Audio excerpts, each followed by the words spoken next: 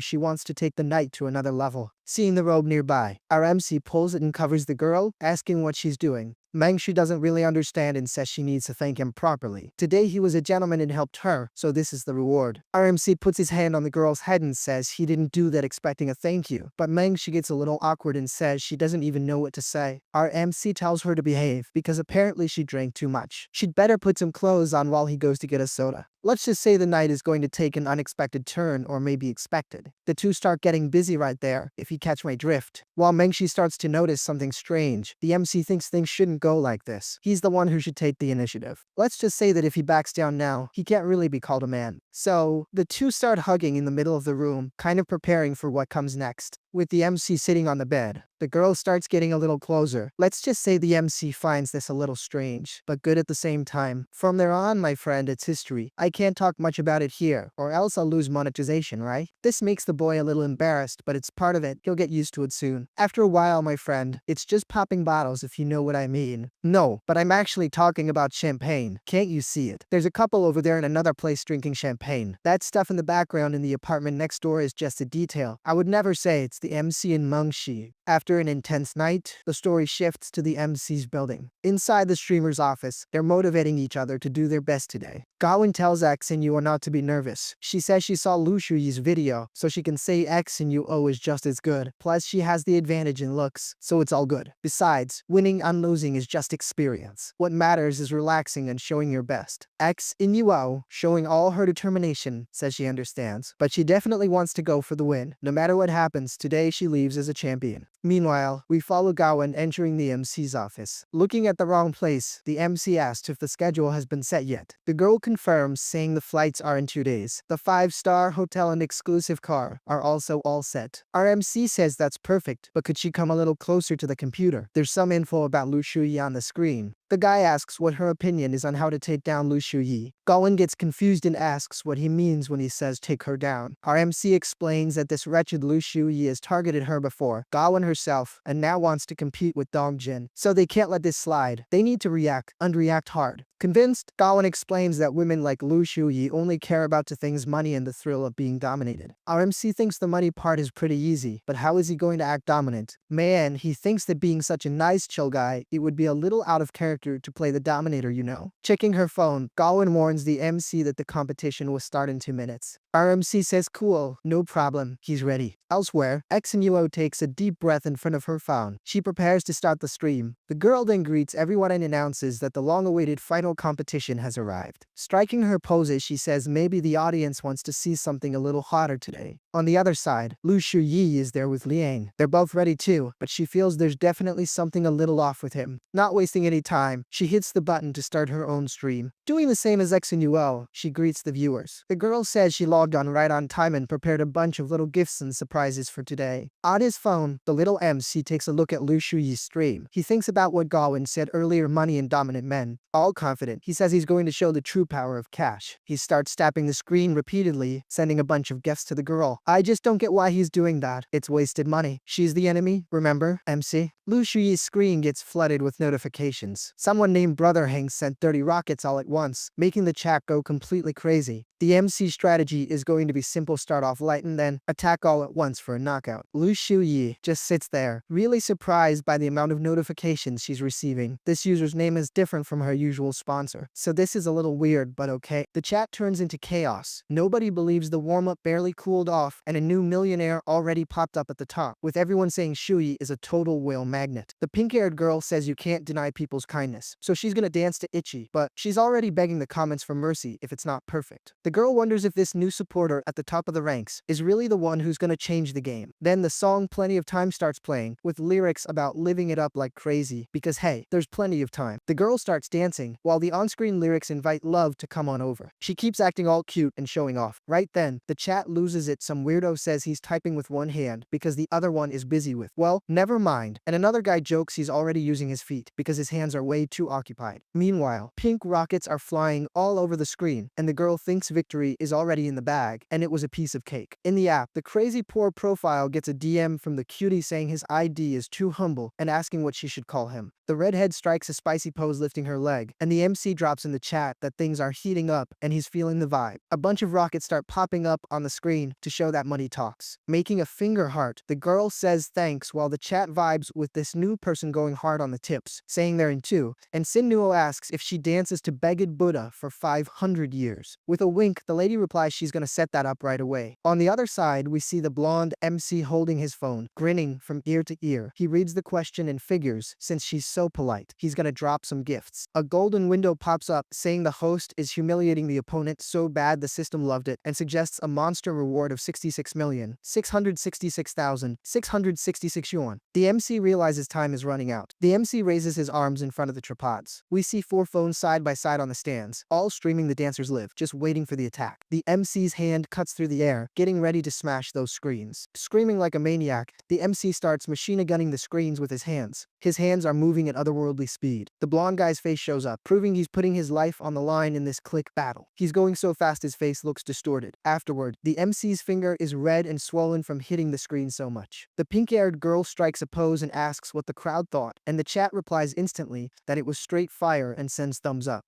Suddenly, a bizarre amount of rockets rains down on the screen. The chat starts asking where Nuo Baby went, complaining that the rich guy is throwing cash, but blocked the view of everything. The stream turns into a mess, blocking everything out. The MC looks at the phone confused, wondering why the hell they're cussing him out when he just wanted to help. A golden window pops up mocking him, damn, your fingers are screaming for help, want me to blow on them. And more money gets released. The redhead rival's eyes go wide, wondering if she's seeing things. The pink-haired girl is also shocked. On her screen, the chat is pissed asking where their supporter is. They say there's no point in tipping if you can't see anything with all the spam. The girl looks shocked and worried, realizing everything's gone down the drain. She grabs her phone, where we see the message from Crazy Poor asking for her name just got deleted. Back on the live, the pink-haired girl waves all cute and announces she's gonna change into a better outfit. The girl appears heading somewhere, wondering what Liang is doing and why he isn't doing damage control right now. We see someone trying to recharge, picking a high amount between 3,000 and 15,000 and setting up payment on WeChat. That lying guy appears reading a message saying, the rival spender must be filthy rich. The girl bursts through the door yelling frantically at Liang that they're about to lose this whole thing. The guy looks at her all nervous. The pink-haired girl snaps and screams, telling him to recharge right now to crush the rivals, asking if he didn't see how much the others spent. He starts sweating and can only stammer a me, not knowing what to do. The girl's face turns into pure disappointment, and a green window warns that favorability dropped 50 points. The man screams for Shui not to do that, while green arrows show his standing just went down the toilet. The guy tries to explain himself, saying he sent gifts nonstop, but the rival's hand speed is out of this world. The pink-haired girl says it doesn't matter if they're slow, what absolutely cannot happen is losing. The man calculates that his budget for spending on girls is only 200 million, and since he can only spend it on the current target, the pressure is huge. He complains he already blew 50 million yuan just at the start and hasn't seen any return yet. The man thinks he can't give up since she's the first target, and if he fails, the initial fund goes straight in the trash. The guy takes a deep breath, trying to get a grip. He decides he's gotta turn the tables right now, whatever the cost. The man screams and starts tapping the screen at an insane speed. Seeing the screen fill up with rockets, the blonde MC asks if the other side decided to play dirty. So he decides to end this little game in one fell swoop. Once again, the MC's hands turn into a blur cutting through the air as he preps his final attack on the phones. The phones are shaking in their stands. The MC finishes the combo and throws his hands up like he just won the clicking Olympics. The golden window complains that the guy didn't even let it prep the text, so it tells him to just take the rewards, confirming the payout of an absurd number. CEO Leung screams, asking what kind of sorcery that is, while his screen explodes with a bunch of red rockets. The shock is so big that the phone slips right out of the man's hand. Curled up on the floor, the guy is shaking, saying it feels like the whole thing is haunted. The two girls look on totally clueless. One asks what went down with CEO Leung, and the other says she has no idea. The pink-haired girl walks out and dryly announces they lost the battle. The girl stares at the man on the floor and says the donors jumped ship to the rival channel. A system window pops up warning that favorability dropped another 20 points. The system says it's over and the host spent another 50 million. It says the simp fund dropped to 100 million and confirms the 20-point drop in standing. The man in the suit screams it's impossible to simp for this Lu Shui. He tells her to get lost and says he's gonna find someone easier to deal with. Out of control, he screams she can quit if she wants and asks who she thinks she is. Damn, the guy really lost it. Furious, the man keeps on grumbling. The girl turns around with an angry look saying she doesn't care. The girl then says she quits, leaving the guy shocked. The guy can't believe it and says she can't do that. The scene switches to outside a huge office building. The door to Hang Singwong's office opens, and inside the MC, sitting down, says to come in. Shai's friend runs in with a tablet and says she got word that Lu Shui quit. The blonde guy smiles, surprised, asking if she's serious. The MC rubs his chin, playing the strategist, and comments he saw the resignation coming, but didn't think it'd be this fast. The blonde guy says he's gonna poach the girl and make her an employee for her friend. The silver-haired girl warns that Shui is spoiled, so it won't be a walk in the park. The MC says they need to secure her before focusing on the auction, telling her to just wait for the good news. We see the girl looking thoughtful, thinking Singwong seems right. The MC texts the spoiled brat saying losing doesn't matter and he guarantees first place next time, and he sends a gift of 10,000. A fancy window pops up saying the host loves rubbing salt in the wound after a loss, so the system gives a measly reward of just 1 yuan. The blonde guy gets pissed and yells that this thing only knows how to scare people, complaining that spending 10,000 to get one back is robbery. While waiting for the elevator, Lu Shui is shaking with rage, thinking this is total nonsense. With wide eyes, Lu Shui stares at her phone in shock, not believing what she sees. On the screen, the MC's message promises first place next time, and right below it is a huge gift of 10,000. The girl realizes he sent gifts even after the loss, so she decides she shouldn't be too cold to him. The MC sends another message asking if she can guess who he is, making the girl curious. He reveals he's Hang Singwong, the boss of the Duojin group. The girl screams in fright and shakes so much the phone almost goes flying, wondering why he'd send gifts to her. All confident, the MC says he booked a room at the Cheongding restaurant and invites her to dinner. In the elevator, the girl asks herself why the hell it had to be him. The scene cuts to night traffic. Then the facade of the Dome restaurant appears. Through the door, we see the blonde guy inside. The girl freezes at the entrance and calls out to him. The MC greets Miss Lu with a smile, commenting that it's been a while since they've seen each other. The girl remembers he's the guy from the bar with Gwyn. The blonde guy keeps his cool and confirms it's really him, inviting the lady to sit and chat. Lu Shui sits down crossing her legs while watching the MC closely. The girl asks if the mysterious sponsor who bankrolled Gwyn is him. She keeps yapping and asks if the MC is there just to clown her because her rival put him up to it. The waiter pours drinks for both of them. The MC admits he always lost to Gwyn. After all, with an OP